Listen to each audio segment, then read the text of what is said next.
Halo teman-teman semuanya, hari ini kita akan belajar tentang jeda untuk iklim pada materi Bahasa Indonesia bab 4 kelas 6 SD.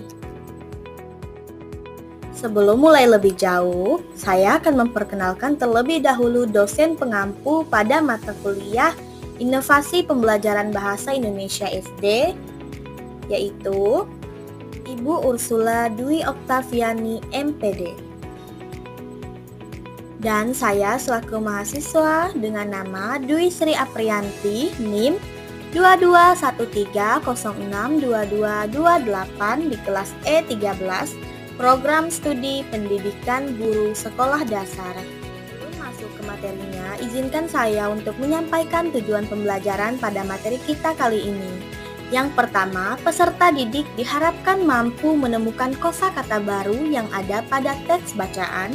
Yang kedua, peserta didik diharapkan mampu memahami istilah kosakata baru dan menyimak bacaan. Baiklah teman-teman semuanya, ayo simak materi bacaan kita kali ini. Apa sebenarnya yang dimaksud dengan krisis iklim? Sesuai namanya, krisis iklim adalah sebuah krisis yang dialami masyarakat di seluruh dunia yang disebabkan oleh perubahan iklim. Perubahan iklim terjadi ketika suhu rata-rata bumi meningkat dalam jangka waktu yang lama karena gas rumah kaca yang terjebak di stratosfer. Gas rumah kaca terdiri atas karbon, metana, dinitrius oksida, dan uap air. Gas ini muncul karena adanya kegiatan manusia yang melepaskan emisi ke udara. Lalu, apa penyebab rusaknya iklim? Semua kegiatan manusia yang melibatkan lepasnya gas rumah kaca ke udara merupakan penyebab dari krisis iklim. Kegiatan yang paling parah adalah penggunaan energi yang berasal dari bahan bakar fosil karena bahan bakar fosil memiliki kandungan karbon yang besar. Artinya, semua kegiatan yang masih memakai batu bara, minyak dan juga gas berkontribusi terhadap menumpuknya gas rumah kaca. Penggunaan energi untuk menjalankan industri manufaktur, tempat barang-barang yang kita konsumsi berasal, juga berperan besar. Begitu juga kontribusi dari gas emisi yang dilepaskan dari pengosongan lahan untuk industri ternak dan agrikultur. Transportasi, khususnya yang menggunakan emisi tinggi seperti pesawat terbang, juga berpengaruh terhadap besarnya gas rumah kaca.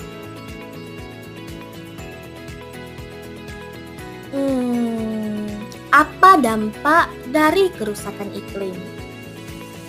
Dampak perubahan iklim jauh lebih besar dan lebih rumit dari sekadar cuaca panas. Cuaca panas ekstrim sendiri di beberapa tempat akan berdampak pada kesehatan dan kelangsungan hidup manusia, bahkan sampai kematian. Akan tetapi, banyak juga dampak selain itu. Salah satu dampak yang paling mengkhawatirkan adalah naiknya permukaan laut. Suhu yang meningkat akan mengakibatkan bongkahan es besar di Arktik meleleh sehingga volume air laut meningkat.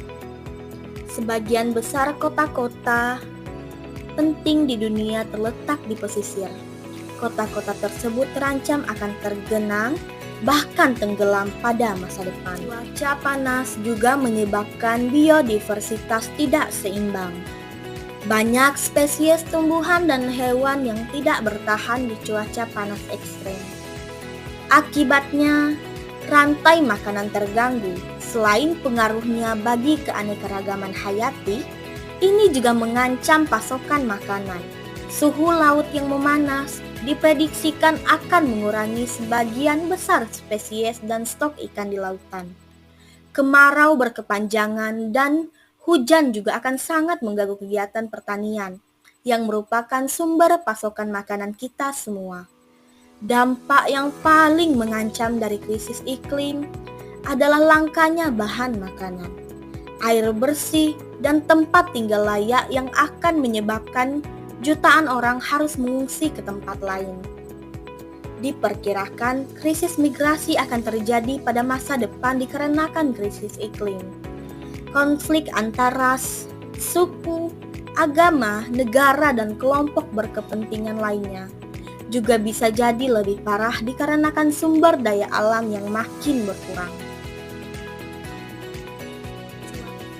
Lalu, apa yang bisa kita lakukan untuk menghentikan krisis iklim ini? Ada beberapa hal yang bisa kita lakukan bersama-sama agar krisis iklim ini tidak berlanjut. Salah satunya adalah dengan mengurangi konsumsi. Pola hidup berkelanjutan adalah salah satu hal yang digalakkan oleh beberapa pemerhati lingkungan di dunia. Daur ulang, beli baju tahan lama, efisien dalam bepergian, konsumsi produk lokal, mengurangi bahan makanan tinggi emisi seperti daging merah, dan efisiensi penggunaan listrik adalah beberapa hal yang bisa kita mulai lakukan. Gaya hidup konsumsi tinggi, apalagi konsumsi cepat, sangat berhubungan dengan penggunaan energi. Semakin banyak yang kita konsumsi dan semakin cepat kita mengonsumsi lagi, semakin banyak permintaan untuk produksi dan energi yang dibutuhkan untuk memproduksi akan lebih tinggi. Idealnya, energi terbarukan atau energi bersih menjadi sumber utama energi kita. Sayangnya, transisi menuju energi terbarukan masih sulit karena terbentur harga, akses, dan usaha bersama dari berbagai pemangku kepentingan. Baiklah teman-teman semuanya, setelah kita membaca materi tentang jeda untuk iklim, akhirnya kita mendapatkan kosakata baru. Beberapa kosakata baru ini akan kita bahas maknanya.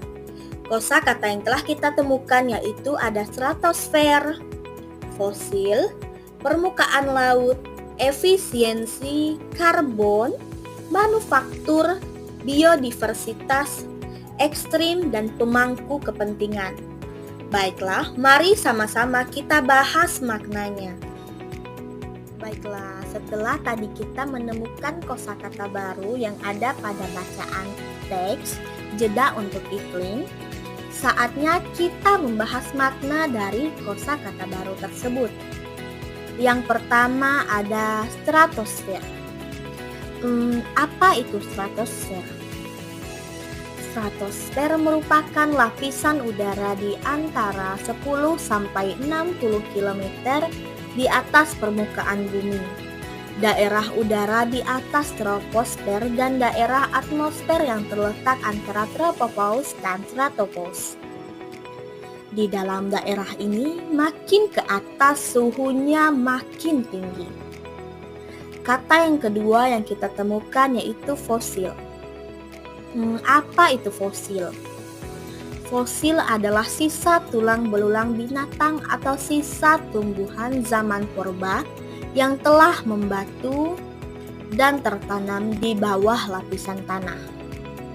Kata yang ketiga yaitu karbon. Karbon merupakan unsur bukan logam. Karbon di dalam alam terdapat sebagai intan, grafit, dan arang. Kata selanjutnya yaitu metana.